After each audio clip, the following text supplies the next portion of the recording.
ஓம் முழுமுதற் பொருளே போற்றி. ஓம்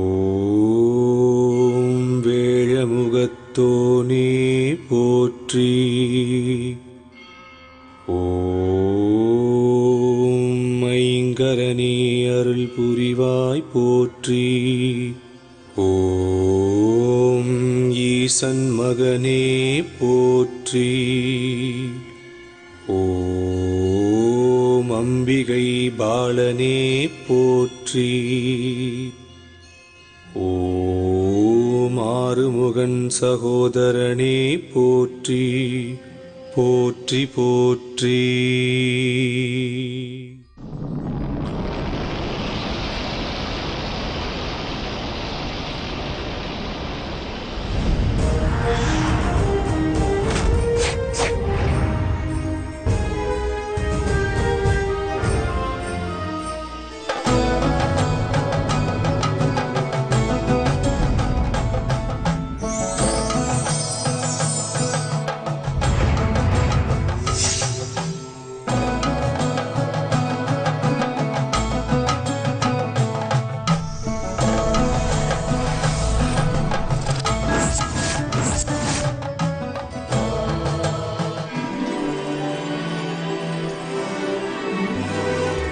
பரசுராம க்ஷேத்திரம் இன்றைய கேரள மாநிலத்தில் அழகிய ஸ்தலமாக விளங்கியது பந்தள ராஜ்யம்.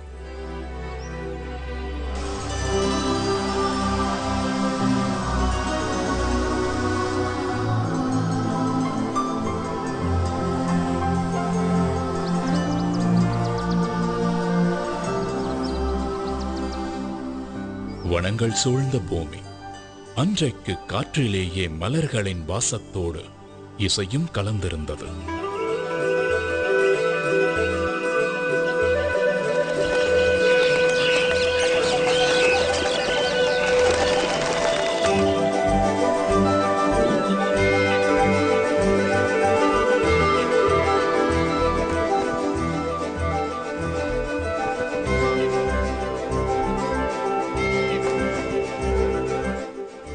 சூரியன் பந்தள ராஜ்யத்தின் மேல் இதமான மென்மை சூட்டோடு மண்டியிருந்தார்.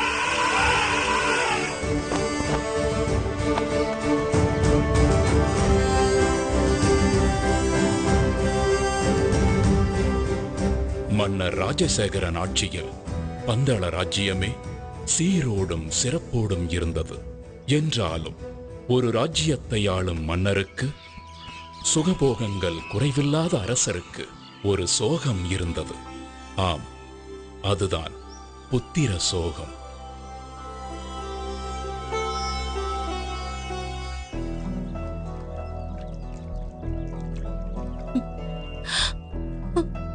இதை எண்ணி தினமும் கண்ணீர் வடித்துக் கொண்டிருந்த மகாராணி கோப்பெரும் தேவிக்கு எப்படி ஆறுதல் சொல்வதென்றே தெரியாமல் தவித்தார் மன்னர் ராஜசேகரன்.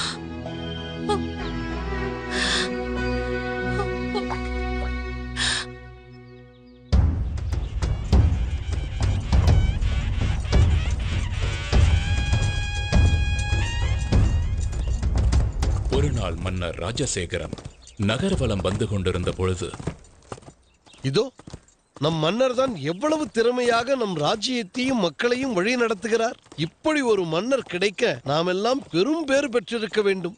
உண்மைதான். ஆனால் எல்லாம் இருந்தும் என்ன பயன்? நம் அரசருக்கு புத்திர பாக்கியம் இல்லையே. நம் மன்னருக்கு பிறகு இந்த ராஜ்யத்தை ஆள ஒரு வாரிசு இல்லாமல் போய்விட்டதே. இதை கேட்டதுமே மன்னர் பெருமான் மனம் நொந்து போனார். கடைசியாக கடவுளிடம் முறையிடுவதைத் தவிர அவருக்கு வேறு வழியேதும் தோன்றவில்லை.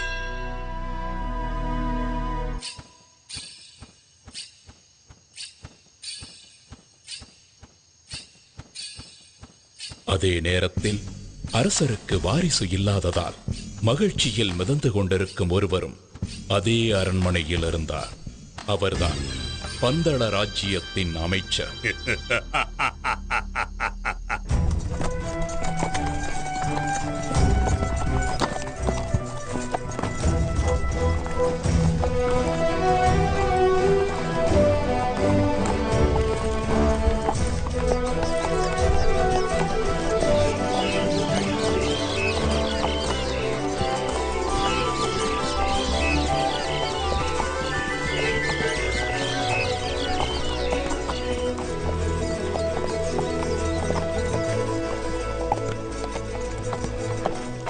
ஒரு நாள் மன்னர் ராஜசேகரன் அவரது அமைச்சர் மற்றும் பரிவாரங்களுடன் வேட்டைக்கு கிளம்பினார். அன்றைக்கு என்றுமில்லாத அதிசயமாக மனதில் அமைதி நிலவுவதையும் நெஞ்சம் மகிழ்ச்சி அடைவதையும் உணர்ந்தார். அமைச்சரே, இன்று காலையிலிருந்தே என்னை சுற்றி நற்சகுனங்களாகவே நடந்து கொண்டிருக்கிறது.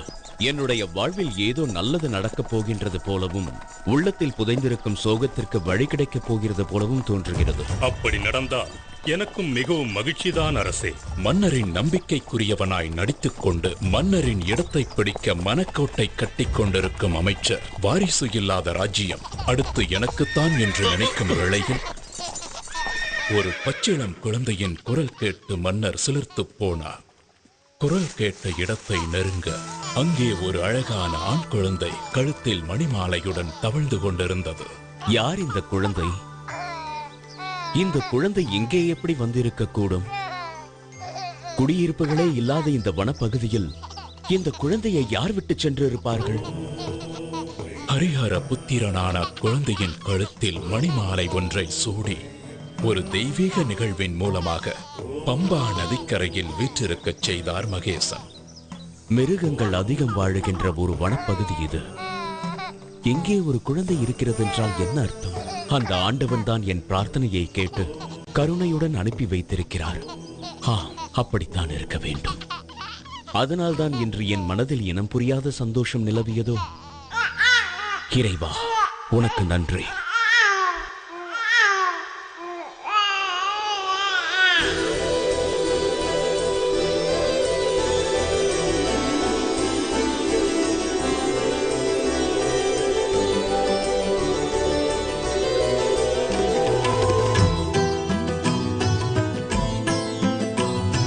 கலி காக்கும் ஒரு தெய்வம் ஐயப்பன் அவதாரம்.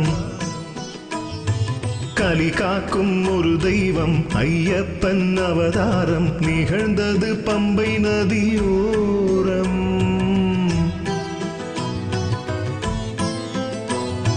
கலி காக்கும் ஒரு தெய்வம் ஐயப்பன் அவதாரம் நிகழ்ந்தது பம்பை நதியோரம்.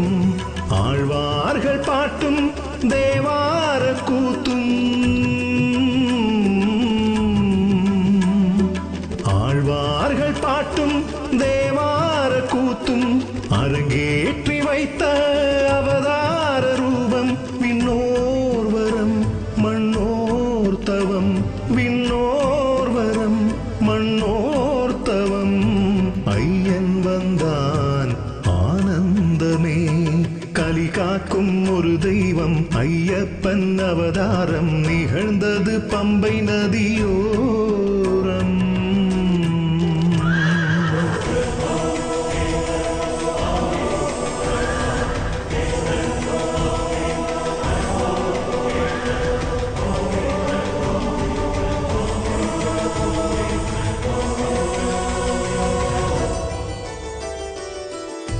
ஹரிஹர சுதனின் வருகையால் விடிந்தது காலம்.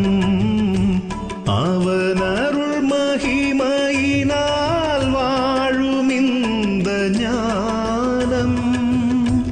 கலியுக வரதன் தரிசனம் ஒரு முறை காணும்.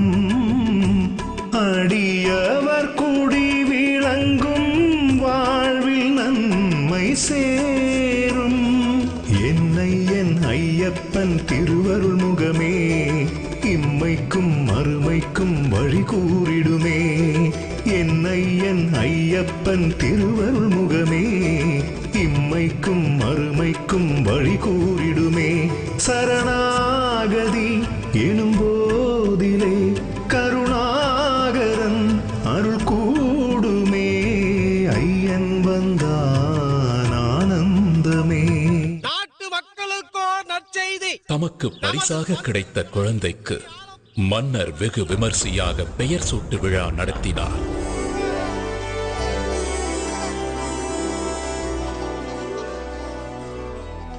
மணிமாலையுடன் இருக்கும் இந்த குழந்தைக்கு மணிகண்டன் என்று பெயர் சூட்டுகிறேன். ஆஹா, மணிகண்டன். அத்துடன் நம் பந்தள இளவரசருக்கு ஐயப்பன் எனும் நாமத்தையும் சூட்டுகிறேன். அரசவையில் அனைவரும் இனி பந்தள ராஜ்யத்தை ஆள இளவரசர் கிடைத்து விட்டார் என்று பேரானந்தம் அடைந்தனர். வாரிசே இல்லாத மன்னரின் மறைவுக்கு பிறகு நாட்டை தன்வசப்படுத்திக் கொள்ளலாம் என்று கற்பனையில் மிதந்து கொண்டிருந்த அமைச்சருக்கு மணிகண்டனின் வரவு மிகவும் அதிர்ச்சியாக இருந்தது. மணிமுத்து கழுத்தில் தவழ்வதால் மணிகண்ட நாமம் இனி இதை ஏழுலகும் வேதமென்று ஓதும்.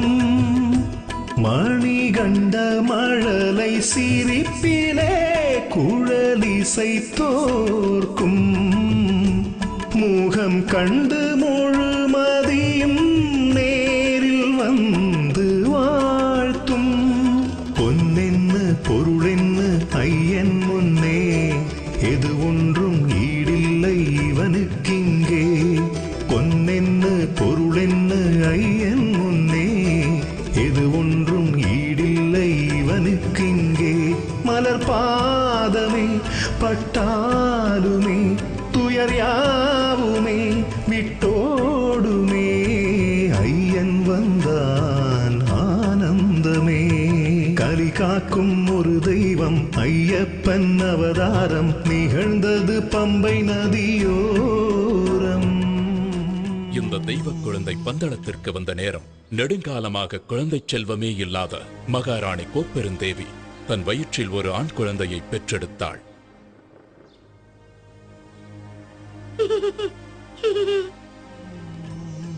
மணிகண்டனுக்கு கல்வி கற்கும் காலம் வந்துவிட்டது. அவனை குருகுலத்திற்கு அனுப்ப வேண்டும்.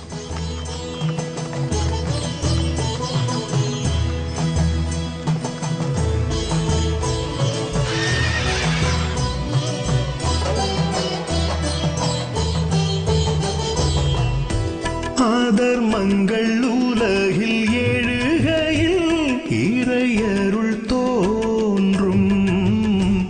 அறவழி எடுத்து சொல்லி பாதை ஒன்று காட்டும். தனை சரணடையும் அடியவர் குறைகளை போக்கும். கதியேன பதம் பணிந்தால் காவல் நின்று காக்கும். கண்ணுக்குள் நின்றாடும் கருணை கடலே எந்நாளும் கரை சேர்க்கும் நம் வாழ்வினையே.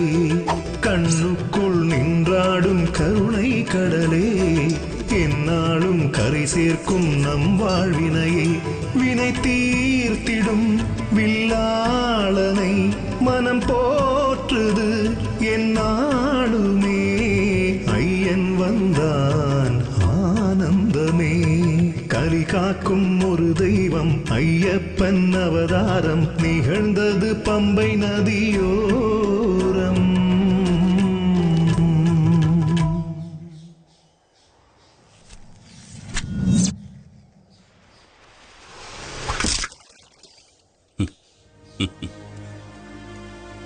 இந்த மணிகண்டன் ஒரு சாதாரண பாலகனாக இருக்க முடியாது.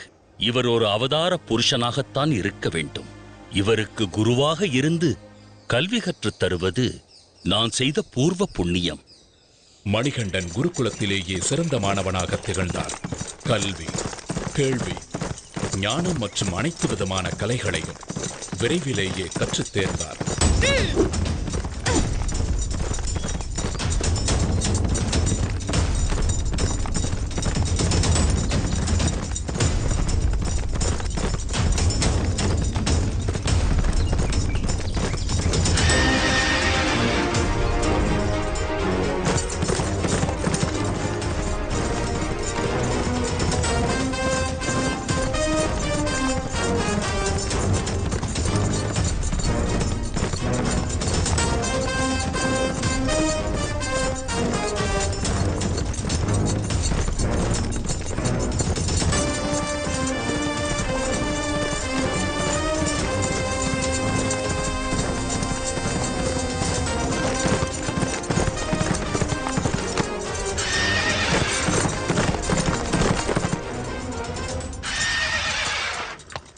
மணிகண்டன் அரசகுமாரர்களுக்கு தேவையான அனைத்து ஆயுத பயிற்சிகளையும் அஸ்திர வித்தைகளையும் சத்துருக்களை அழிப்பதற்கும் தைரியமாக எதிர்கொள்வதற்கும் உதவும் கலரி அபியாயசம் போன்ற கலைகளையும் கற்றுத் தேர்ந்தார்.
குருகுல வாசம் சிறப்புடன் முடிந்ததும் மணிகண்டன் அரண்மனையிலிருந்து வந்திருந்த குருதட்சணை மற்றும் பரிசு பொருட்களை குருவிற்கு காணிக்கையாக செலுத்தி வணங்கினார். குருவே, தாங்கள் திருவருளால் நான் நிறைந்த கல்வியையும் சகலவிதமான கலைகளையும் கற்றுக்கொண்டேன். இந்த பரிசு பொருட்களை தவிர குருதட்சணையாக வேறு ஏதாவது வேண்டுமென்றால் கேளுங்கள். மணிகண்டா, எனக்கு தாங்கள் கொடுத்த இந்த பரிசு பொருட்களுக்கு நன்றி. ஆனால் இவைகளின் மீது எனக்கு பற்றில்லை. என் மனதை ஆறாத துயரம் ஒன்று வாட்டுகிறது. அதை தாங்கள்தான் போக்க வேண்டும். குருவே, தங்கள் மனதை ஆட்கொண்டிருக்கும் துயரம் என்ன என்பதை நான் அறிவேன். அந்த துயர் துடைக்கும் சரியான தருணமும் இதுவே. பிறவியிலேயே வாய்ப்பேச முடியாத தங்களுடைய மகனை என் முன்னே அழைத்து வாருங்கள். நான் சொல்லாமலேயே என் மனக்குறையை அறிந்து கொண்டாரே. இதுதான் கடவுளின் சித்தமோ?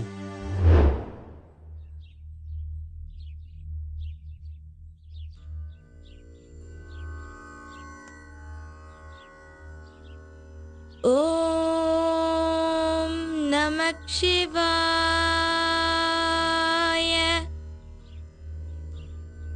ஓம் நமோ நாராயணாய. எங்கே சொல் பார்க்கலாம். ஓம் நம சிவாய. அப்படித்தான், பேசு. ஓம் நமோ நாராயணாய.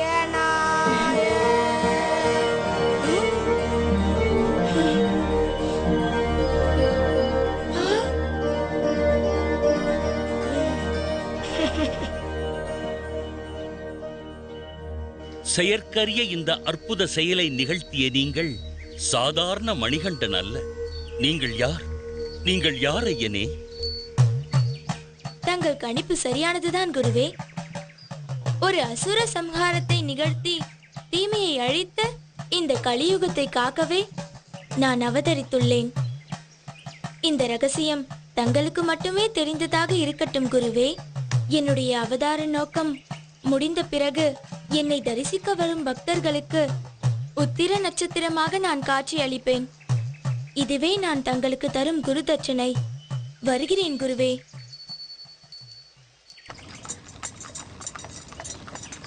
குருகுல வாசம் முடிந்து அரண்மனைக்கு திரும்பிய மணிகண்டனை ஆனந்த கண்ணீருடன் மகாராணி வரவேற்றார்.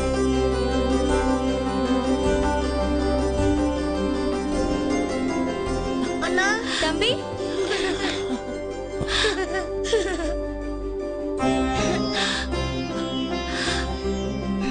மணிகண்டா, என் குழந்தைதான் எவ்வளவு வளர்ந்து விட்டான். எத்தனை அழகாக இருக்கின்றான். அறிவுக்கு மட்டும் பஞ்சமா என்ன? என் கண்ணே பட்டுவிடும் போல் இருக்கின்றதே. அப்படித்தான் ஆனது. தாய் மகனின் பாசத்தில் விதியின் கண் பட்டுவிட்டது. காரணம், கோப்பெருந்தேவியின் வயிற்றில் பெற்றெடுத்த இளவரசன் ராஜராஜனே. அம்மா,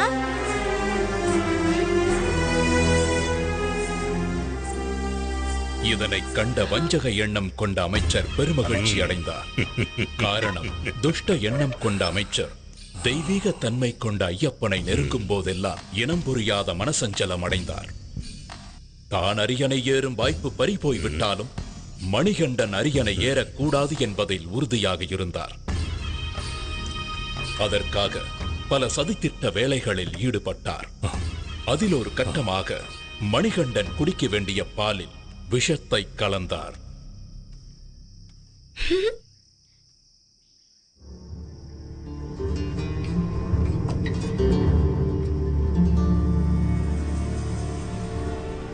அந்த விஷம் கலந்த பாலை குடித்த மணிகண்டன் மயக்கமடைந்தார். அம்மா,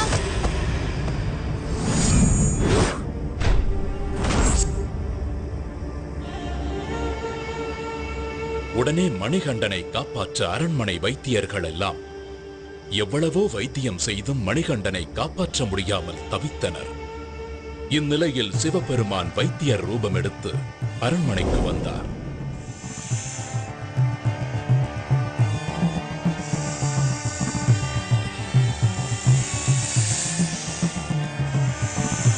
மணிகண்டன் உடம்பில் உள்ள விஷத்தை தன் கழுத்தில் உள்ள சர்பத்தை கொண்டு உறிஞ்சி எடுத்து பூரண குணமாக்கினார்.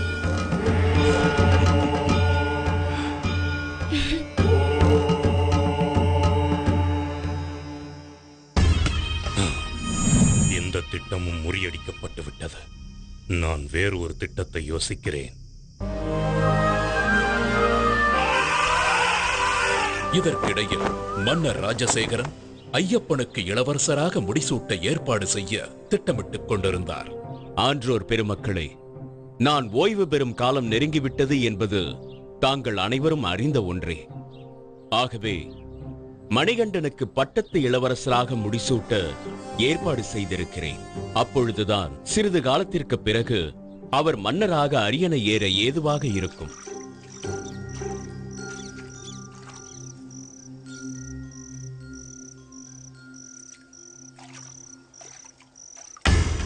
இதுதான் தக்க சந்தர்ப்பம் என்று எதிர்பார்த்த அமைச்சர் மகாராணியை தனிமையில் சந்தித்தார்.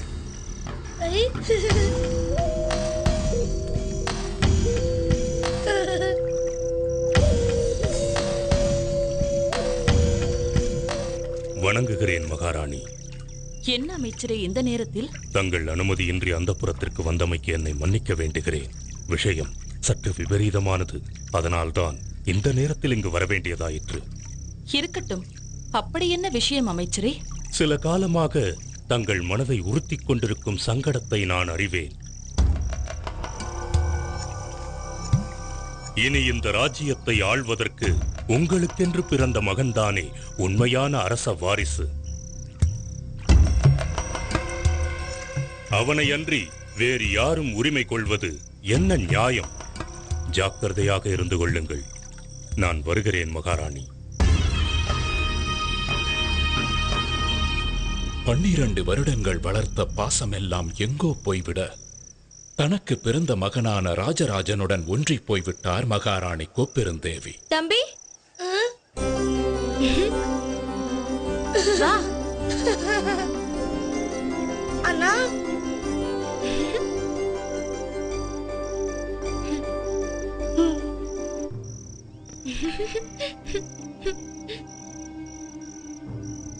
ஐயப்பன் அரசனானால் நாட்டு மக்கள் என்ன என்ன சொல்லுவார்கள்? சொந்த மகனிற்கு வளர்ப்பு பிள்ளையை அரியணையில் ஏற்றிய பாதகி என்று ஏச மாட்டார்களா? ஊர் உலகம் என்னை தூற்றாதா? ஆம், இதை இப்படியே விட்டுவிடக்கூடாது. என் மகன்தான் அரசாள வேண்டும். இதை பற்றி மன்னரிடம் பேச வேண்டும். தக்க சமயத்தை எதிர்பார்த்து காத்துக் கொண்டிருந்த மகாராணி ஒரு நாள் மன்னர் ராஜசேகரனிடம் தன் வயிற்றில் பிறக்காத ஐயப்பனுக்கு எப்படி இளவரசராக முடிசூட்டுவது, மாறாக தான் பெற்றெடுத்த மகனான ராஜராஜனுக்கே இளவரசராக முடிசூட்ட வேண்டும் என்று கேட்டார். என்ன உளறுகிறார்? உனக்கென்ன புத்தி பேதளித்து விட்டதா? உன் வயிற்றில் பிறக்காவிட்டாலும் ஐயப்பன் தான் இந்த அரசின் மூத்த வாரிசு. அவன் அரியணை ஏறுவதுதான் நான் நியாயம். சொல்வதை- மன்னா, மகாராணியின் வேண்டுகோளை மன்னர் ராஜசேகரன் ஏற்காததால் மகாராணியும் அமைச்சரும் ஐயப்பனை அரியணை ஏற விடாமல் தடுக்க அமைச்சரின் யோசனைப்படி அபாயகரமான ஒரு வேலையை ஐயப்பனுக்கு கொடுக்க திட்டமிட்டார்கள்.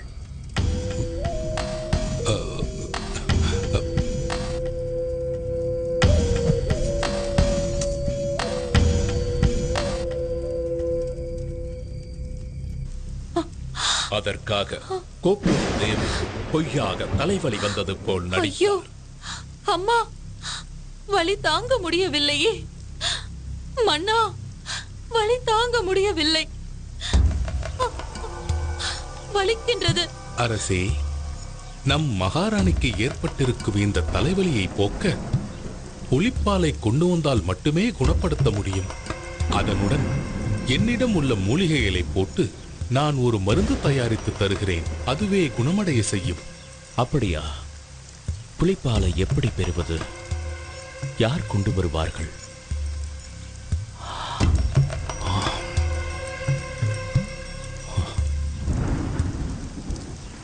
தந்தையே, தாயின் தலைவலியை போக்க நானே காட்டிற்கு சென்று புலிப்பாலை கொண்டு வருகிறேன்.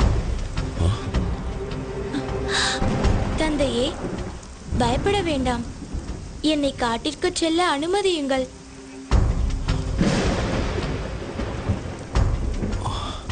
ஐயப்பனின் தெளிவான வார்த்தையிலும் தீர்க்கமான பார்வையிலும் ஒரு தெய்வீக தன்மையை உணர்ந்த பந்தளராஜன் ஐயப்பனை காட்டிற்கு செல்ல அனுமதித்தார்.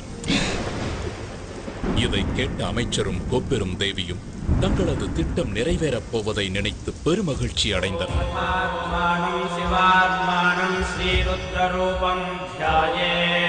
சிவபக்தரான மன்னர் ராஜசேகரன் ஐயப்பனை வழி அனுப்பும் முன் ஈசனை வழிபட்டு முக்கண் தேங்காய் ஒன்றை இறை கடாட்சமாக எடுத்து ஐயப்பன் கொண்டு செல்ல கொடுத்தார். கூடவே உணவுப் பொருட்கள் சிலவற்றையும் போட்டு அதை இருமுடியாக கட்டி ஐயப்பனிடம் கொடுத்து வழி அனுப்பி வைத்தார்.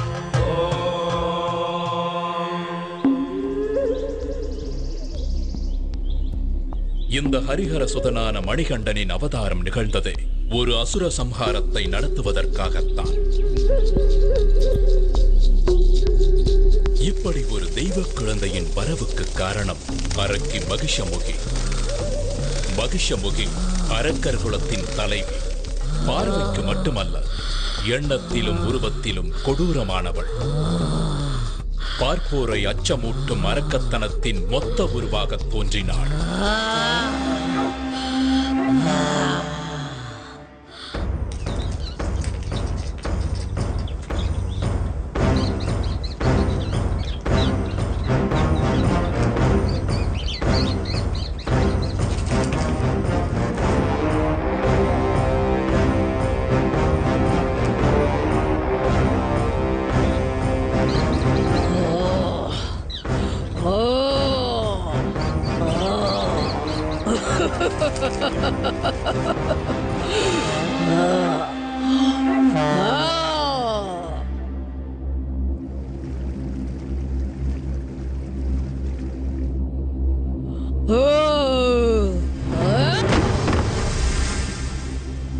அப்படிப்பட்ட அரக்கி மகிஷமுகியே ஒரு சமயம் பயத்தில் நடுங்கிக் கொண்டிருந்தாள் என்றால் என்ன சொல்வது?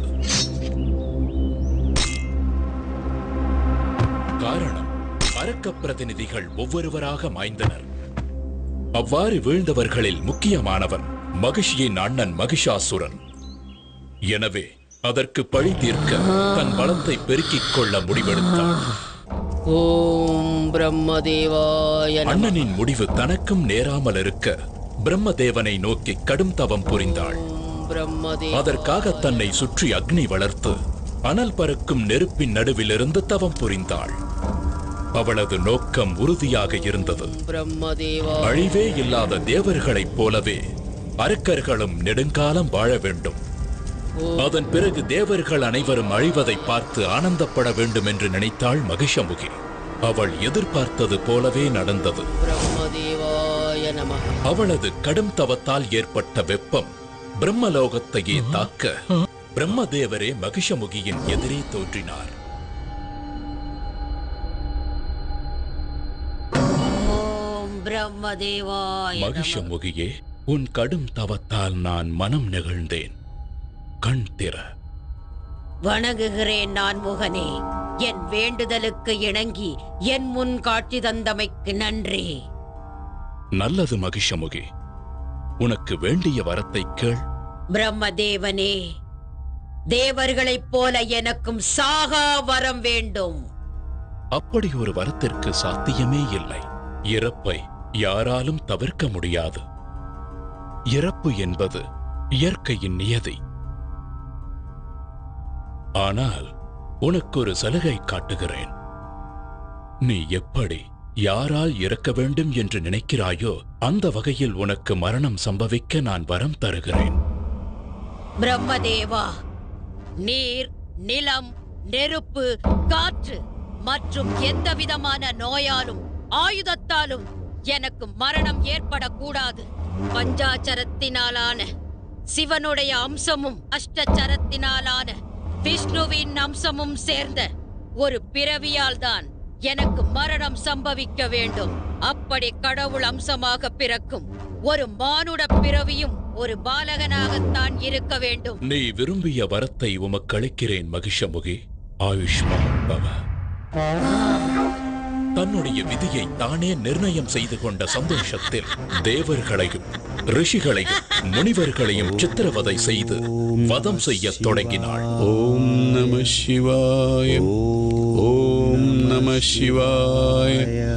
ஓம் நம சிவாய.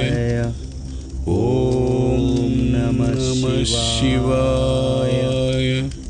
ஓம் நம சிவாய. ஓம் நம சிவாய. ஓம் நம சிவாய.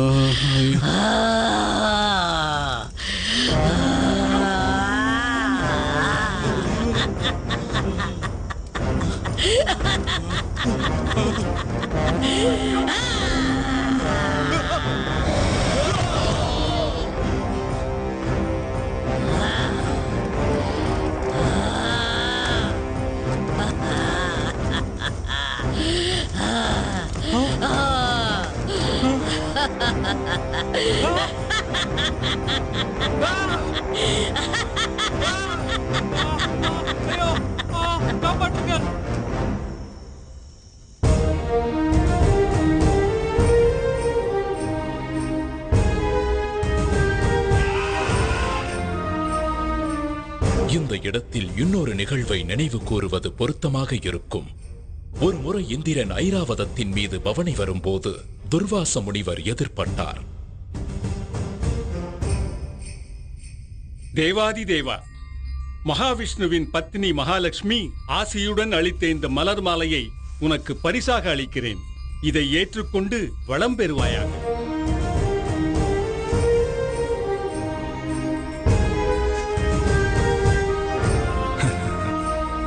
இந்திரனோ வெகு அலட்சியமாக யானையின் மீது அமர்ந்தபடியே அந்த மலர் மாலையை ஐராவத யானையின் மத்தகத்தின் மீது வீசினார்.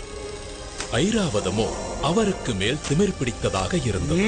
தன் தும்பிக்கையால் அந்த மலர் மாலையை எடுத்து கீழே வீசி தன் முன்னங்கால்களால் அதை மிதித்து சிதைத்து சின்ன பின்னமாக்க செய்தது. என்ன காரியம் செய்தாய் இந்திரனே? இனி நீயும் உன் தேவர் கூட்டமும் மனிதர்களைப் போலவே முதுமை அடைந்து அவதிப்படுவீர்கள்.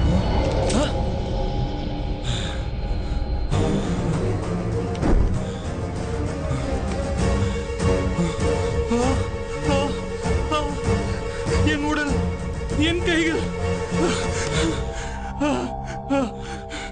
மகரிஷியே, என்னை மன்னித்து விடுங்கள். என் அகந்தையால் தான் தன்னிலை மறந்து தவறிழைத்து விட்டேன். இதற்கு தாங்களே சாப விமோச்சனம் அளிக்க வேண்டும். அகந்தையால் மதியிழந்து அநாகரிகமாக நடந்து கொண்டாய். சரி, போகட்டும். பார்க்கடலில் உள்ள அமிர்தத்தை அருந்தினால் மட்டுமே உனக்கு சாப விமோச்சனம் கிடைக்கும்.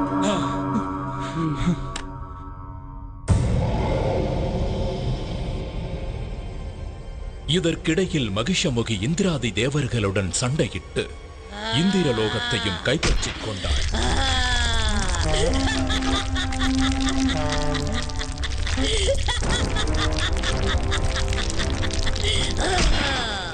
இந்திரனும் தேவர்களும் ஓடி ஒளிந்து கொண்டனர்.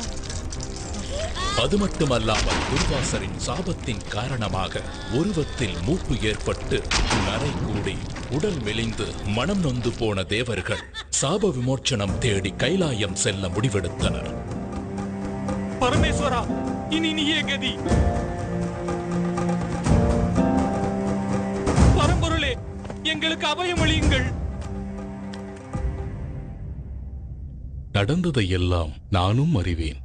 ஈசனே, எங்களுக்கு நேர்ந்திருக்கும் இந்த சங்கடத்திலிருந்து தாங்கள் தான் எங்களை காத்தருள வேண்டும். வலிமை இழந்த உங்களால் பார்க்கடலை தனியாக கடைய முடியாது. எனவே உங்களுக்கு துணையாக அரக்கர்களையும் அனுப்பி வைக்கிறேன். இருவரும் சேர்ந்து கடைவதன் மூலம் கிடைக்கும் அமிர்தத்தை சமமாக பங்கிட்டுக் கொள்ளுங்கள்.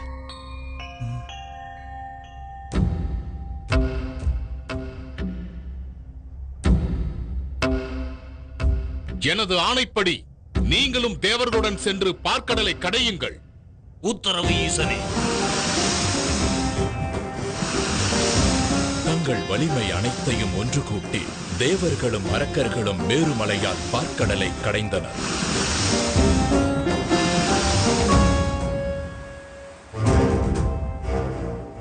அதில் கிடைத்த அமிர்தத்தை அரக்கர்கள் மட்டுமே எடுத்துச் சென்றனர்.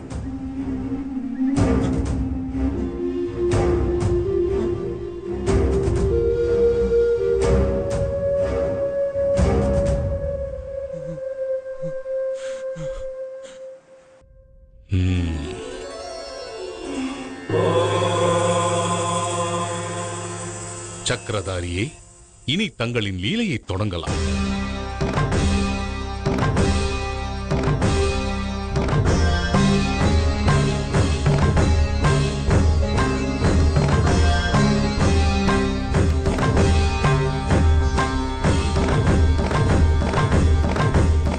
அரக்கர்களின் பலவீனத்தை புரிந்து கொண்ட விஷ்ணு அழகிய மோகினி அவதாரம் எடுத்தார்.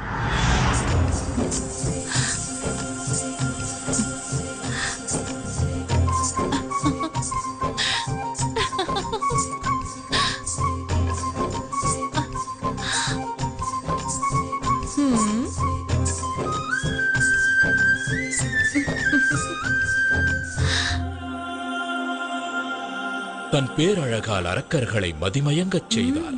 அவர்களிடமிருந்து அமிர்தத்தை எடுத்து தேவர்களுக்கு கொடுத்து சாப விமோச்சனம் பெறச் செய்தார்.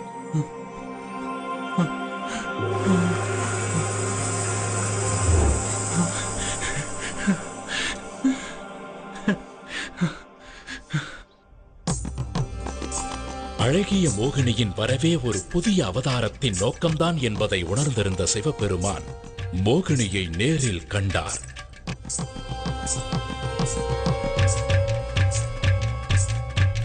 சிவ அம்சமும் விஷ்ணு அம்சமும் ஒன்றாக கலந்தன. அதன் விளைவாக ஜோதிமயமான ஒரு அற்புத ஆண் குழந்தை பிறந்தது. அந்த தெய்வீக குழந்தைதான் அரக்கியை அழிக்க வந்த மணிகண்டன்.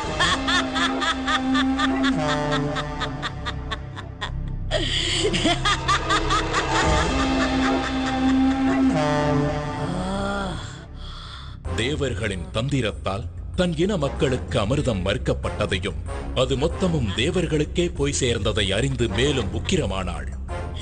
இதனால் மகிஷமுகி காட்டில் இருந்த முனிவர்களை முன்பை விட கொடூரமாக துன்புறுத்தினாள்.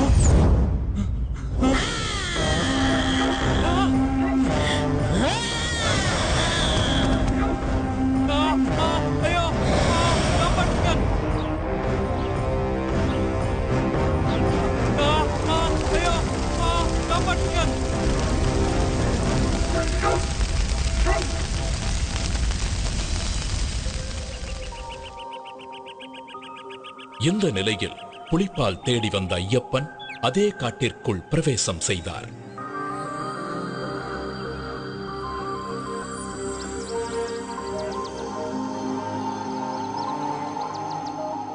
ஒளியே புக முடியாத காட்டிற்குள் சூரியன் நுழைந்தது போல் இருந்தது ஐயப்பனின் வருகை.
ஐயப்பன் காட்டிற்குள் அடியெடுத்து வைத்ததுமே ஈசனால் அனுப்பப்பட்ட பூதகணங்களும் அவரை வணங்கி பின்தொடர்ந்தன. தேவேந்திரன் தலைமையில் தேவர்களும் ஐயப்பனுக்கு துணையாக வந்தனர். ஐயப்பனின் வருகையை அறிந்து கொண்டாள் மகிஷமுகி. ஐயப்பனை அழிக்க நினைத்து யுத்தத்திற்கு தயாரானாள். தன்னை எதிர்க்க ஒரு பாலகன் வந்திருப்பதைக் கண்டு சிரித்தாள் மகிஷமுகி.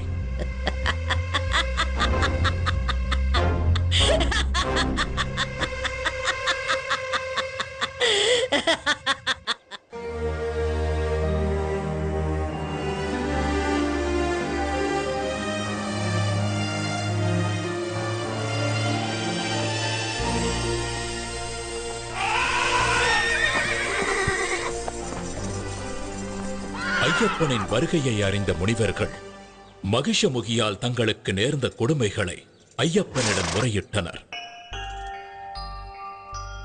ஐயப்பன் தனது அவதார நோக்கம் நிறைவேறும் கட்டம் நெருங்கிவிட்டதை உணர்ந்தார்.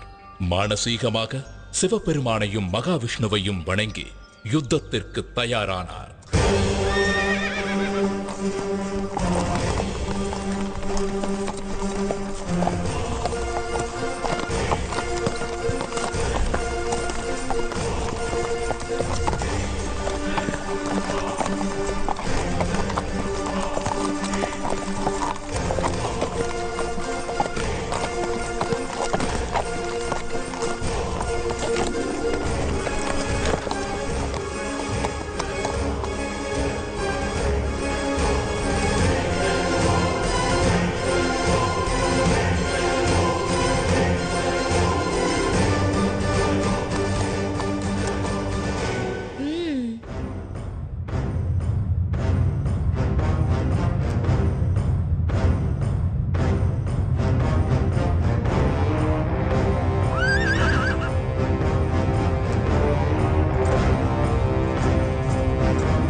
மகிஷமுகியின் உடல் அழுதா நதிக்கரையில் வந்து விழுந்தது.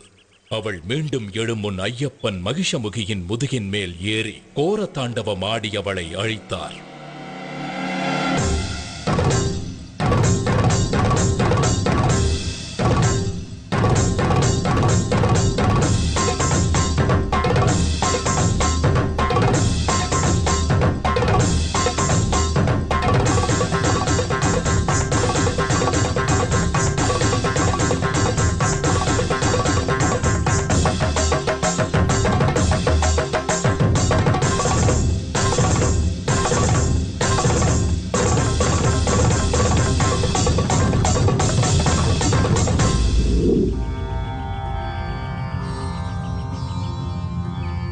ஐயப்பனின் மகிஷமுகி சம்ஹார நர்த்தனத்தை காண வந்திருந்த ஈசன் தனது காளையை பக்கத்தில் உள்ள மரத்தில் கட்டி வைத்தார். அதனால் அந்த இடம் காளை கட்டி என்று அழைக்கப்படுகிறது. சஹஸ்ரசீர்ஷா புருஷः சஹஸ்ராக்ஷஸ் சஹஸ்ரபாத் சபூமிம் விஸ்வதோ வ்ருத்வா. ஐயப்பனின் பொற்பாதம் உடலில் பட்டதால் மகிஷமுகியின் உடலிலிருந்து விடுதலையாகி சாப விமோச்சனம் பெற்றாள் லீலாவதி. ஐயப்பனின் தாழ் பணிந்தாள். ஐயனே, தங்களது பொற்பாதம் என் மீது பட்டதால் நான் சாப விமோச்சனம் அடைந்தேன். இனி நான் தங்களுக்கே சொந்தம். என்னை ஏற்றுக்கொண்டு அருள் பாலிக்க வேண்டும். உன் விருப்பம் நிறைவேறாது. இந்த அவதாரத்தில் நித்திய பிரம்மச்சாரியாகவே நான் இருக்கப் போகிறேன். ஆனாலும் ஒரு வாய்ப்பு இருக்கிறது. எனக்கென்று ஒரு கோவில் கட்டப்படும். அப்போது என்னை தரிசிக்க லட்சக்கணக்கில் பக்தர்கள் வருவார்கள். வருடா வருடம் என் பக்தர்களின் கூட்டம் அதிகரித்துக் கொண்டே போகும். ஒவ்வொரு வருடமும் புதிதாக பக்தர்கள் என்னை முதன்முறையாக தரிசிக்க வருவார்கள். அப்படி எந்த வருடத்தில் புதிய பக்தர் யாரும் வரவில்லையோ அப்போது உன்னை நான் திருமணம் செய்து கொள்கிறேன். அதுவரை காத்திரு. என்னுடைய கோவிலுக்கு அருகிலேயே உனக்கும் ஒரு கோவிலை கட்டுவார்கள். உன்னை மாளிகைபுரத்து அம்மன் மஞ்ச மாதா என்றெல்லாம் அழைத்து மக்கள் வழிபடுவார்கள். என்னை காண வரும் பக்தர்கள் உன் கோவிலுக்கும் வந்து உன்னையும் தரிசித்துவிட்டு செல்வார்கள். எனக்கு அருகிலேயே இருக்கும் நீ எந்த வருடத்தில் புதிய பக்தர் யாரும் என்னை தரிசிக்க வரவில்லை என்பதை கண்டு கொள்ளலாம். அதுவரை காத்திரு. தங்கள் சித்தம் இதுதான் என்றால் என் பாக்கியமும் இதுதான். தங்களுக்கு சமமாக எனக்கும் ஒரு கோவிலினை கட்டி என்னையும் மக்கள் வந்து வணங்குவார்கள் என்று எனக்கு சரியாசனம் தந்த பரம்பொருளே, உம்மை வணங்குகிறேன்.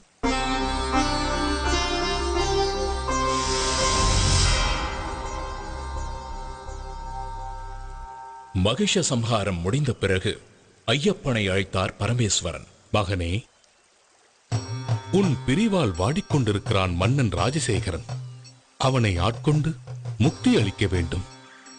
அத்துடன் நீலிமலையில் சபரி என்ற பக்தை உன் தரிசனத்திற்காக காத்துக் கொண்டிருக்கிறாள். அவளுக்கு அருள் செய்து மோட்சம் அளிக்க வேண்டியது உனது கடமை. இதனால் அந்த பக்தையின் நினைவாக அந்த மலைக்கு சபரிமலை என்றே பெயர் வழங்கப்படும். அது மட்டுமன்றி அந்த சபரிமலையிலேயே உனக்கு கோவில் கட்டப்படும். ஆயுஷ்மான் பவ. மகிஷமுகியின் உடல் உயிரற்றதாக இருந்தாலும் மலை போல் வளர்ந்தது. அப்படியே போனால் சூரிய சந்திரனையும் மறைத்துவிடும் என்று தோன்றியதால் ஐயப்பன் மகிஷமுகியின் உடலை பாதாளத்தில் தள்ளி கற்களால் மூடினார்.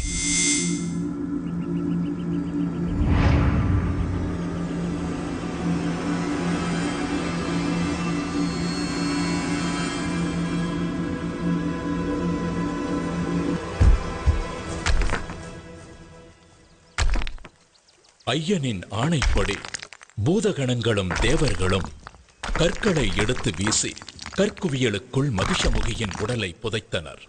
அப்படி கற்களால் மூடப்பட்டு மகிஷமுகியை அடக்கம் செய்யப்பட்ட இடமே கல்லிடும் குன்று என்ற பெயரால் அழைக்கப்படுகிறது.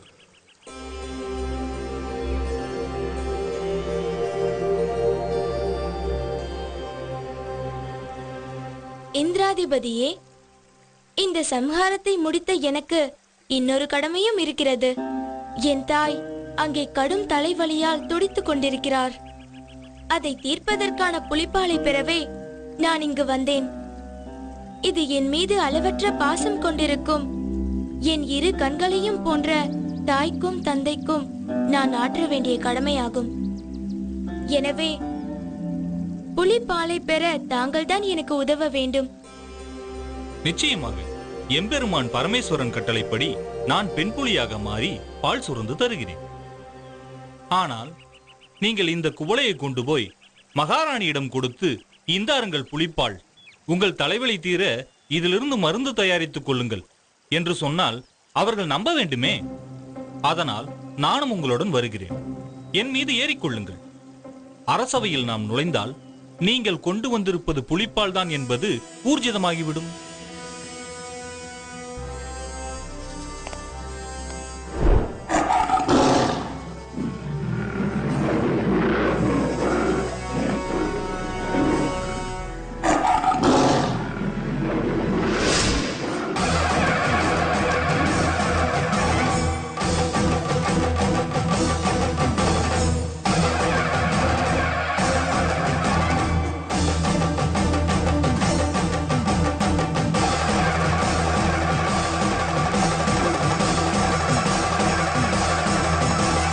மகிஷமுகி வதம் கண்ட மணிகண்ட சுவாமி அவர் வாரானே வன்புலியும் ஏறியே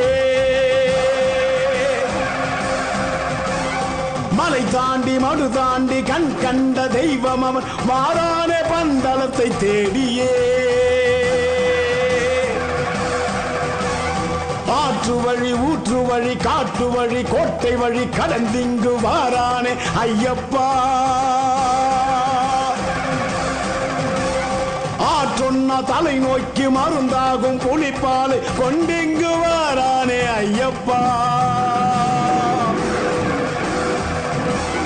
நடையதிர படையதிர எத்திசையும் அதிர குடியதிர குளம் அதிர கொற்றவனும் அதிர பரம்பொருளை இறையருளை அரசி மனம் அறிய தவறுணர தலை கவிழ தண்டமிட்டு பணிய பந்தளமும் பணிய வந்த செயல் முடிய மணிகண்ட அவதார நோக்கமது நிறைய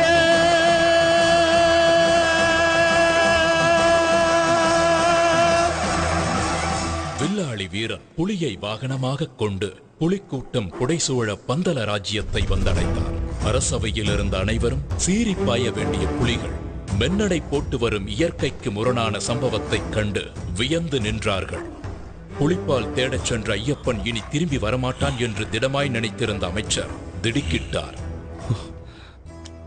மன்னர் ராஜசேகரன் இரு கைகளையும் கூப்பி நெகிழ்ந்து போய் நின்றார். அவர் கண்களில் ஆனந்த கண்ணீர் வழிந்தது. தந்தையே, தாயின் தலைவலி தீர இதோ கொண்டு வந்துள்ளேன் புலிப்பால். இந்த அளவு போதாது என்று வைத்தியர் சொல்வாரானால் எவ்வளவு வேண்டுமானாலும் கலந்து கொள்ள இதோ புலி கூட்டமே என்னுடன் வந்துள்ளது. தாங்கள் கடவுளின் அவதாரம்தான் என்று நிச்சயம் நான் உணர்கிறேன். நாங்கள் ஏதாவது தவறு இழைத்திருந்தால் எங்களை மன்னித்து அருள வேண்டும் ஐயனே.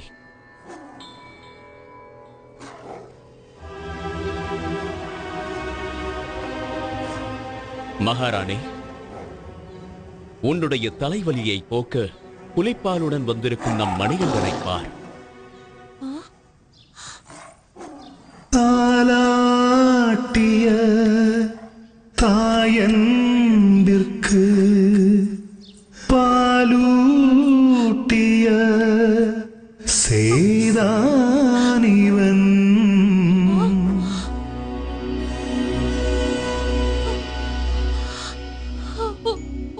அன்னைக்கெல்லாம் அன்னை ஐயன். என்னை மன்னித்து விடுங்கள் ஐயனே.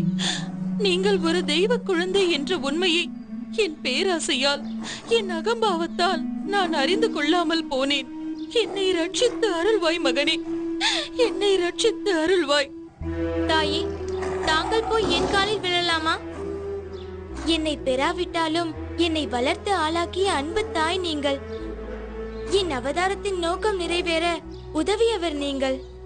இப்படி ஒரு வாய்ப்பிற்காக என்னை 12 வருடங்கள் வளர்த்த உங்கள் அன்பிற்கும் பாசத்திற்கும் என்ன கைமாறு செய்ய போகிறேன்? எனக்கு வாழ்வழித்த தெய்வம் அல்லவா நீங்கள்? சரி ஐயப்பா, உன் அவதார நோக்கம்தான் முடிந்து விட்டதே. இனி எங்களுடனே இருந்து விடேன். இல்லை அம்மா, இந்த அவதாரத்தில் நான் ஆற்ற வேண்டிய கடமை இன்னொன்றும் இருக்கிறது. அது கலியுகத்தில் மக்களை நல்வழிப்படுத்த வேண்டிய முக்கிய கடமை. எனக்கென்று ஒரு இருப்பிடத்தை அமைத்துக் கொண்டு நான் அங்கேயே தங்கி பக்தர்களுக்கு அருள் பாலிக்க விரும்புகிறேன். தந்தையே, உங்கள் ராஜ்யத்திற்குட்பட்ட எல்லையில் ஓர் இடம் கொடுங்கள்.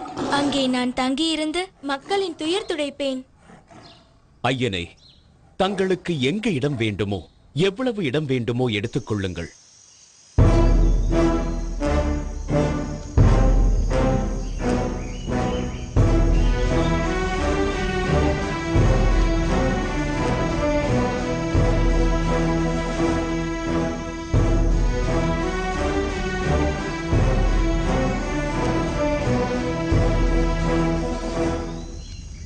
நான் இங்கிருந்து அம்பு எய்கிறேன். அந்த அம்பு எங்கே போய் விழுகிறதோ அந்த இடம்தான் எனக்கு வேண்டும். அங்கு எனக்கு கோவில் கட்டி தாருங்கள். அங்கிருந்தபடி கலியுகத்தை நான் பரிபாலிக்கிறேன்.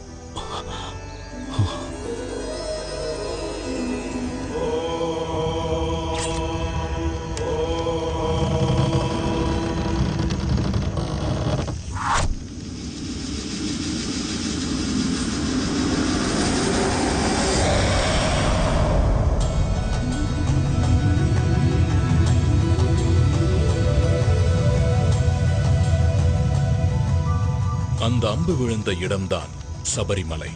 இந்த சபரிமலையில்தான் இன்றும் கலியுகத்தின் கண்கண்ட கடவுளாக, கருணாமூர்த்தியாக திகழ்கிறார் சபரிமலை ஐயப்பன்.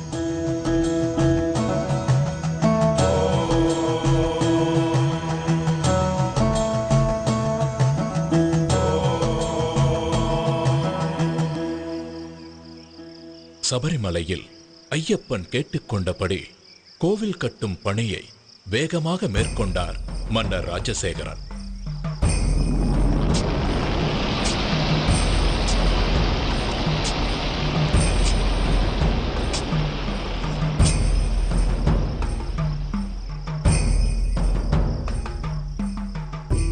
அந்த கோவிலில் வாழ்க்கையின் தத்துவங்களை விளக்கும் விதமாக 18 படிகளையும் அமைத்தார். இந்த 18 திருப்படிகளும் 18 மலைகளையும் 18 கடவுள்களையும் 18 தத்துவங்களையும் குறிக்கின்றன.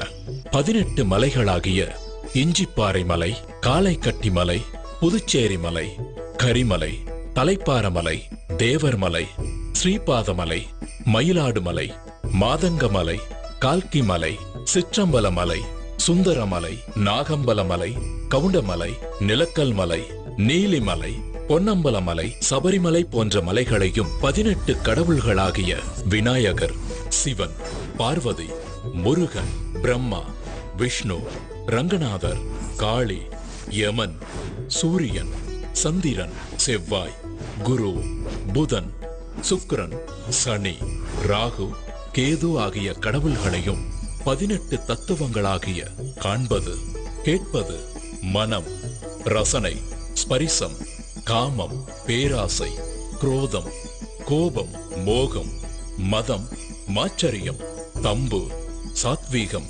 ராஜசீகம், தாமசீகம், வித்யா, அவித்யா போன்ற குணங்களையும் உணர்த்தும் விதமாக பகவான் தத்வாதீனனாக இருக்கிறார் என்பதை குறிப்பதே இந்த 18 படிகளின் நோக்கம். கோவில் கட்டி முடித்ததும் ஐயப்பனுக்கு எந்த வகையிலான விக்கிரகம் அமைப்பது என்ற கேள்வி எழுந்தது. அப்போது பரசுராமரே எடுத்து வந்த சாஸ்தாவின் சிற்பமான 2 கால்களையும் புத்திட்டு இணைத்து யோக பட்டத்துடன் பந்தனம் செய்த வண்ணம் தத்துவமசி எனும் சின்முத்திரையுடன் கூடிய பகவானின் திருவுருவமே ஏற்றது என்பதை ஆண்டவன் கட்டளை கூடிய சுபதினத்தில் பரசுராமர் தர்மசாஸ்தாவை பிரதிஷ்டை செய்தார். அன்றிலிருந்து ஆண்டுதோறும் மகர சங்கராந்தி தினத்தன்று ஐயப்பன் பக்தர்களுக்கு அருள்பாலிக்கிறார். இதன் மூலம் தன் குருவிற்கு அளித்த வாக்கையும் நிறைவேற்றுகிறார். என்னை சரணடைந்தவர்கள் நற்கதி அடைவார்கள் என்பதை வலியுறுத்தும் விதமாக வலது கையை வலது முழங்கால் மீது தாங்கி அபயஹஸ்தமாக அருள் வழங்குகிறார் ஐயப்பன். அதாவது தன்னை சரணாகதி என அடைபவர்களுக்கு அபயமளிக்கும் அற்புத கோலம். இதனை அறவே தவிர்க்க வேண்டும்.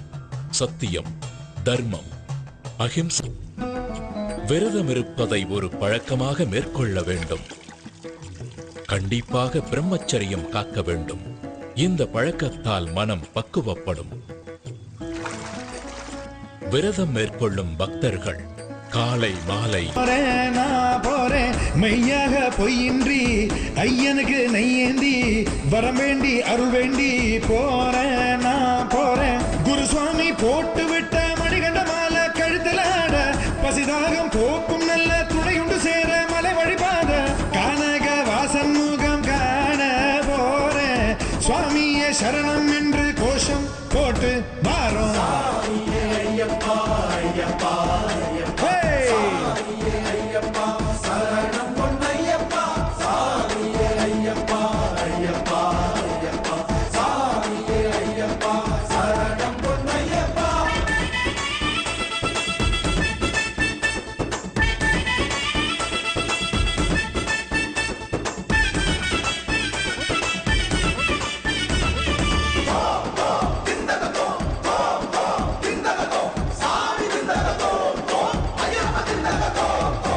ஏறுமேலி கோட்டை வந்து பேட்டை துள்ளி ஆட்டம் இட்டு வாவர் துணை வேண்டி செல்வேனானப்பா. பேரூர் தோடு வாய்க்கால் கண்டு பூங்காவனம் பார்த்து புட்டு கோட்டைப்படி தாண்டிடுவேனானப்பா. மகிழ்ச்சி உடல் ஏறி நின்று பூதநாதன் ஆட்டம் இட்ட காளை கட்டி சேர்ந்திடுவேனானப்பா. ஏந்தி செல்வேனானப்பா. கல்லிடும் குன்றில் கல்லெறிவேன், இஞ்சிப்பாறை கண்டறிவேன், கொடும்பாறை கோட்டை செல்வேன், கூட்டு சரணம் சேர்க்க போறேன். ஏ சுவாமி கண்ணி சுவாமி எங்க போற? மலைக்கு போற வா சுவாமி கண்ணி சுவாமி. எப்போ போற? இப்போ போறேன்.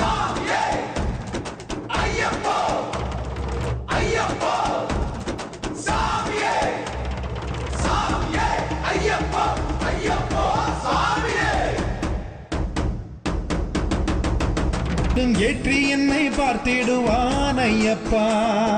கும்மிருட்டு வேளையிலும் கண்ணீரிட்டும் போதினிலும் கை கொடுத்து காத்திடுவான் ஐயப்பா. 6 பிழை 100 குறை எது நானும் செய்திட்டாலும் ஏழை என்னை ஏற்றருள்வான் ஐயப்பா.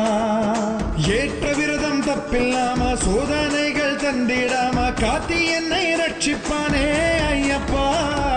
ஹரிஹர சுதனின் தரிசனம் பெறுவேன், பிறவி பயனை அதுகணம் அடைவேன். சபரிநாதன் திருவடி பணிவேன், சத்குருநாதன் திருவருள் பெறுவேன். பொன்னம்பல வாசன் மேல நேசம் உண்டு காண போறேன் மலை ஏற போறேன் ஏ சுவாமி கண்ணி சுவாமி எங்க போற மலைக்கு போற வா சுவாமி கண்ணி சுவாமி எப்போ போற இப்போ போறேன்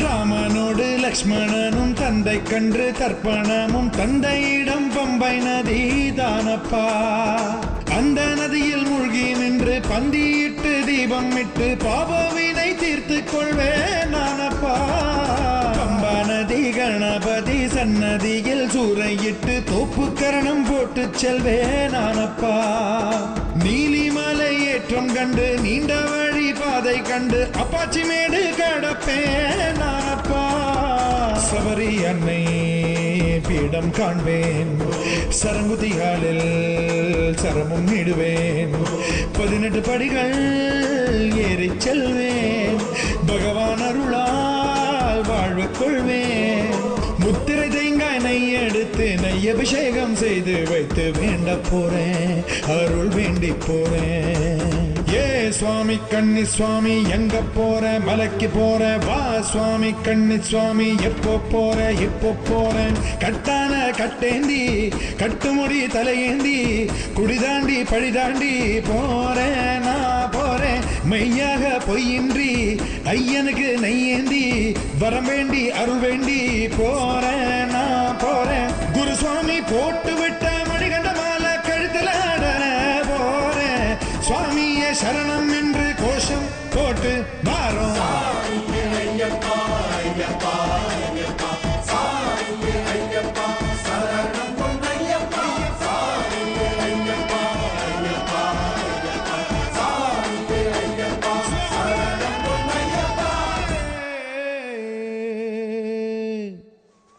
ஐயப்பன் புலிப்பால் கொண்டு வர காட்டிற்கு புறப்படும் பொழுது அவருடைய வளர்ப்பு தந்தை மன்னர் ராஜசேகரன் சிவபெருமான் தன் மகனுக்கு துணையாக உடனிருக்கும் விதமாக அவரிடம் முக்கண் தேங்காயையும் கூடவே சில உணவுப் பொருட்களையும் தந்தனுப்பினார்.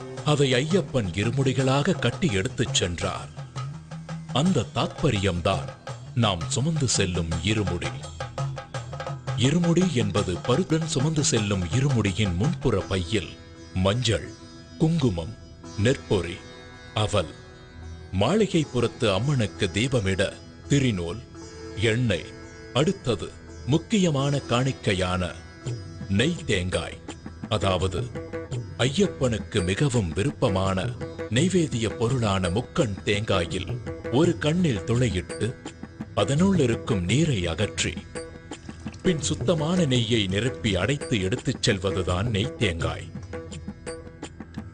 ஐயப்பன் சிவவிஷ்ணு ஐக்கியத்தில் பிறந்தவர். இந்த தத்துவத்தை தான் நெய் தேங்காய் உணர்த்துகிறது. தேங்காய் முக்கண் உடையது. ஆகவே தேங்காய் சிவாம்சமாக விளங்குகிறது. மகாலட்சுமி திருமாலின் இதயத்தில் உறைபவள். அப்படி தன் இதயத்தில் பசு அம்சமான திருமகளை வைத்திருக்கும் மகாவிஷ்ணுவை ஐயப்பனின் தாயாகிய மோகினி அவதாரத்தை பசுவின் நெய் குறிக்கிறது. ஆகவே தேங்காயும் அதனுள் நிரப்பியிருக்கும் நெய்யும் சிவனையும் விஷ்ணுவையும் உணர்த்துகின்றன. தன்னுடைய பெற்றோரை உணர்த்தும் இந்த நிவேதனம் சுவாமிக்கு படைக்கப்படுவதில் அவர் மிகுந்த சந்தோஷம் அடைவார். பக்தனுக்கு அருள்பாலிப்பார். இருமுடியின் பின்முடி பையில் மஞ்சள் தூள், அரிசி, பருப்பு, வெல்லம் ஆகிய பொருட்கள் இருக்கும். காட்டு வழியில் நடைபயணமாய் செல்லும் பக்தர்கள் இந்த பொருட்களை வழியிலேயே சமைத்து சாப்பிட்டு பசியாறிய பின் பயணத்தை தொடரலாம் என்பதற்காகவே இருமுடியில் அரிசி, பருப்பு போன்ற உணவுப் பொருட்களை எடுத்துச் செல்ல வேண்டும். ஐயப்பனை தரிசிக்கச் செல்லும் பக்தர்கள் தலைமீது சுமந்து செல்லும் பொருட்கள் பயணத்தின் போது கொஞ்சம் கொஞ்சமாக குறைவது போல் அவனுடைய தலைகணமும் குறைய வேண்டும். அவனுடைய ஆணவம், அகங்காரம், செருக்கு, மமதை, பொறாமை போன்ற எல்லா தீய குணங்களும் அவனை விட்டு விலக வேண்டும்.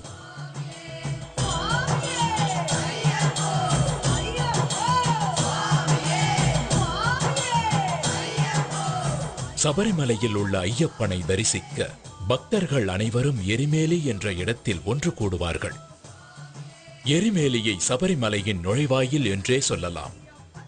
இங்கு பந்தள மன்னர் ராஜசேகரனால் கட்டப்பட்ட தர்மசாஸ்தா கோவில் உள்ளது. இந்த கோவிலுக்கு எதிரில் ஐயப்பனின் நண்பரான வாவரின் பள்ளிவாசல் உள்ளது. ஐயப்ப பக்தர்கள் வாவர் சுவாமியை வணங்கி அங்கு தரப்படும் விபூதி பிரசாதத்தை பெற்றுக் கொள்வார்கள். இந்த எரிமேலியில்தான் முக்கியமான நிகழ்வான பேட்டை துள்ளல் என்ற நிகழ்வு நடைபெறும். அப்பொழுது பக்தர்கள் தங்கள் மனதில் உள்ள தீய எண்ணங்களை போக்க வேண்டும் என்ற நோக்கத்தில் நடனமாடுவார்கள். பேட்டை துள்ளல் முடிந்த பின்பு அங்கே வரும் கன்னிசாமிகளுக்கு ஒரு சரக்கோலும் ஒரு கருப்பு நாடாவும் கொடுக்கப்படும். எரிமேலியில் பேட்டை துள்ளலை முடித்துவிட்டு பயணத்தை தொடரும் பக்தர்கள் பேரூர் தோடு, கோட்டைப்பாடி ஆகிய இடங்களை கடந்து காளைக்கட்டி என்ற பகுதிக்கு வருவார்கள். இந்த காளைக்கட்டி என்ற இடம்தான் மகிஷமுகியின் உடலின் மீது பகவான் நர்த்தனமாடி தனது வெற்றி களிப்பை வெளிப்படுத்திய இடம். அந்த நர்த்தனத்தை காண வந்த சிவபெருமான் அவரது காளையை அங்கேயே மரத்தில் கட்டி வைத்ததால் அந்த இடம் காளைக்கட்டி என்று அழைக்கப்படுகிறது. அதன் பின்பு அழுதா நதியில் நீராடி மூழ்கும் போது பக்தர்கள் நதிக்குள் கிடைக்கும் கல் ஒன்றை எடுத்துச் சென்று போகும் வழியில் உள்ள கல்லிடும் குன்று என்ற இடத்தை அடைந்து அரக்கியை சமாதி செய்த இடத்தில் அந்த கல்லை வைப்பார்கள். அதனால் அந்த இடம் கல்லிடும் குன்று என்று அழைக்கப்படுகிறது. அதனைத் தொடர்ந்து இஞ்சிப்பாறை கோட்டையை கடந்து உடும்பாறை கோட்டையில் ஸ்ரீ பூதநாதரை வணங்கி விபூதி எனப்படும் சாம்பலை பெறுவர். பின்பு சபரிமலை செல்லும் வழியில் பக்தர்கள் புண்ணிய நதியான பம்பை நதியில் குளித்து தன்னுடைய பாவங்களை நீக்குமாறு ஐயப்பனிடம் வேண்டி அங்கு தங்கி பம்பாஸ்தி என்ற நிகழ்ச்சியில் 108 அடுப்புகளின் சாம்பலை கன்னிசாமிகள் தங்கள் வீட்டிற்கு எடுத்துச் செல்வார்கள். அதன் பிறகு விநாயக பெருமானை வணங்கி சபரிமலை நோக்கி யாத்திரை செல்வார்கள். பின்பு அப்பாச்சி மேட்டை கடந்து நீலிமலையை சென்றடைவார்கள். அதன் பின்பு சபரி பீடத்தை கடந்து மகிஷமுகிக்காகவே சரங்குத்தி என்ற இடத்தில் இருக்கும் ஆலமரத்தில் கன்னிசாமிகள் எடுத்துச் செல்லும் சரக்கோலை குத்தி கருப்பு நாடாவை போட்டு வணங்குவார்கள். இது கன்னிசாமியின் வரவை பதிவு செய்யும் நிகழ்ச்சி. இதை பார்த்த லீலாவதி பெருமூச்சு விட்டு அடுத்த வருடத்திற்காக காத்திருப்பாள். சபரிமலையின் அறிவிப்பு தத்துவமசி விஸ்வ சாகோத்தியம் சொல்லி தெரிவிக்கின்ற மகா மந்திரம் ஆராதனை மூர்த்தியும் ஆராதகனும் அபித்யார் ஆகிய சுவாமி தெரிகின்ற காட்சியும் காண முடியாத ஒரு காட்சியாகும். காடும் காட்டு பூக்களும் அருவிகளும் இயற்கை தருகின்ற ஒரு வரப்பிரசாதமாகும்.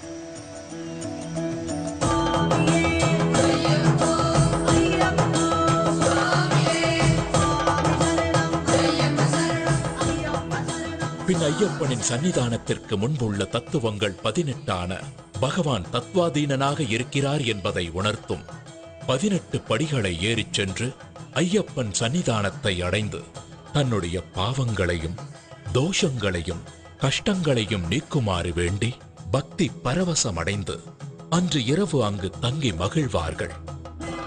மறுநாள் காலையில் ஐயப்பனுக்கு நெய் அபிஷேகம் செய்து மாளிகைப்புறத்து அம்மனை தரிசித்து தான் செய்த பாவங்களை நீக்குமாறு வேண்டிக் கொள்வார்கள்.